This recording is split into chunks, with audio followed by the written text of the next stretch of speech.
While on war is difficult to read and understand, Karl von Clausewitz was a master at using metaphors to communicate complex ideas.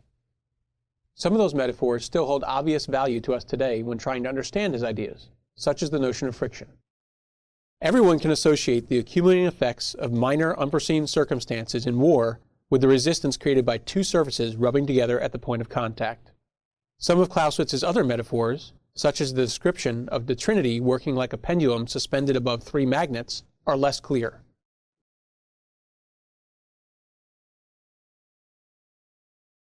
Fortunately, Alan Byerchen, a professor of German and technological history at Ohio State University, has given us a lot of insight into some of the phenomena Clausewitz uses to illustrate his ideas, and can help us understand his true meaning. Much of what follows is derived from a 1992 article he published in International Security, a journal of Harvard and MIT, which was titled Clausewitz, Nonlinearity, and the Unpredictability of War. Byerchen's central argument is that Clausewitz understood that every war is inherently a nonlinear phenomena, the conduct of which changes its character in ways that cannot be analytically predicted. Therefore, our ability to predict the course and outcome of any given conflict is severely limited, and war's analytically unpredictable nature is extremely discomforting to those searching for a predictive theory. When Byerchen uses the term nonlinearity, he is referring to the tendency of some phenomena to behave in ways that cannot be scientifically studied and reduced to mathematical equations.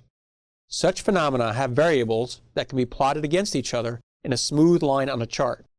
In the simplest, proportional relationships, this is a straight line. Nonlinear systems do not react in predictable ways as their variables are adjusted. They may exhibit what appear to be erratic behaviors in which some stimuli seem to cancel each other out, or small stimuli can create spectacular results as the various parts of the system interact synergistically, or as effects begin to cascade. The daily operation of the stock market provides a good example. Enormous amounts of effort have been put into trying to understand and control stock prices, but every day is filled with uncertainty and surprise for Wall Street. Western ways of thinking and the modern science it produced have served us very well in a number of different fields, but they have struggled to tame this problem and have in fact found it an impossible task. Karl von Clausewitz clearly saw war and the politics that birthed it as a nonlinear phenomena, even if he was not familiar with that modern term.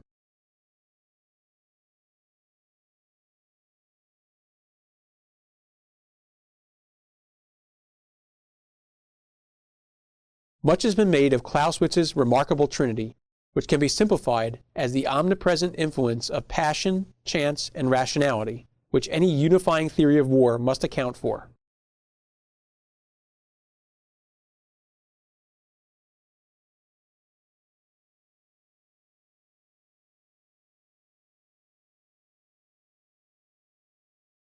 Rather than leaving it there, however, Clausewitz presents a very dramatic metaphor we may not appreciate without understanding the image he had in mind.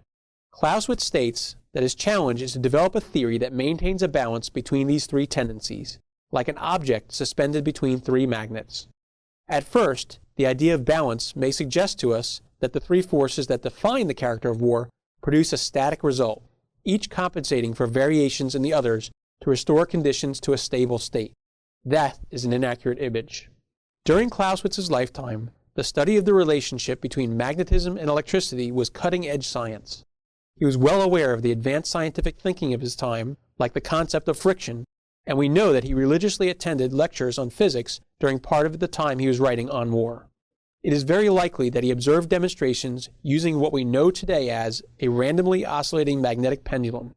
This device suspends a magnet at the end of a rod over a number of other magnets.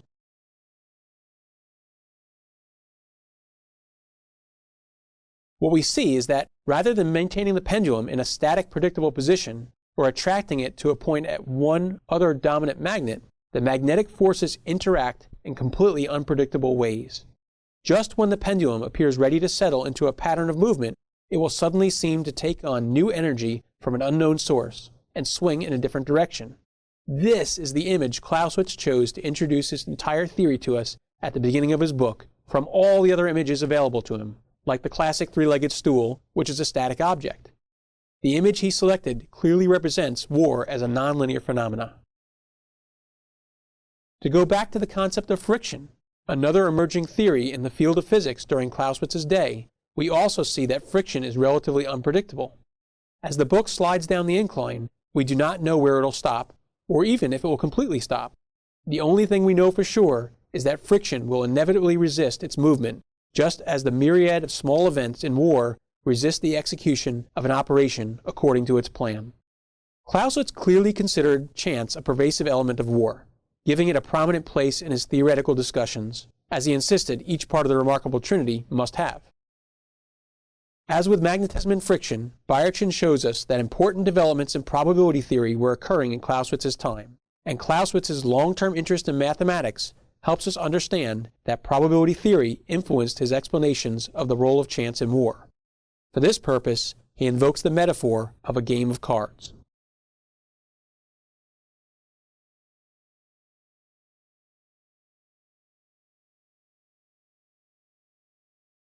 In this metaphor, Clausewitz is telling us that while war is inherently unpredictable, a commander with the right talents can estimate the situation in the cards that have been dealt and can perhaps even apply a knowledge of human behavior in reading the other players, assessing the likelihood of certain cards becoming available and what they will mean for the play of the game.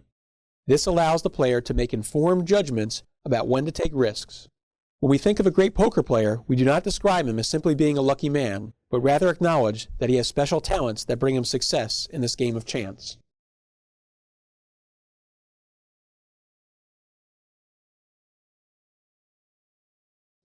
Clausewitz tells us that each of the three aspects of the Trinity mainly concern different portions of a nation. Chance is associated with the commander and his army, and Clausewitz elaborates that chance and probability are the realm in which a commander and the army operate, and in which courage and talent can be brought to bear. The place of such human factors in the nonlinear, uncertain phenomena of war and the development of skills that can lead to success in this realm is a major theme of On War, particularly Clausewitz's chapters on genius and the role of theory, Chapter 3 of Book 1 and Chapter 2 of Book 2. As stated at the beginning of this video, the first place to look if you desire more detail on these subjects is Alan Bayerchen's 1992 article, Clausewitz, Nonlinearity, and the Unpredictability of War. It's available as an additional resource on Moodle for this lesson. If you're looking for further readings from On War, focus on Book 1, Chapters 1 and 3.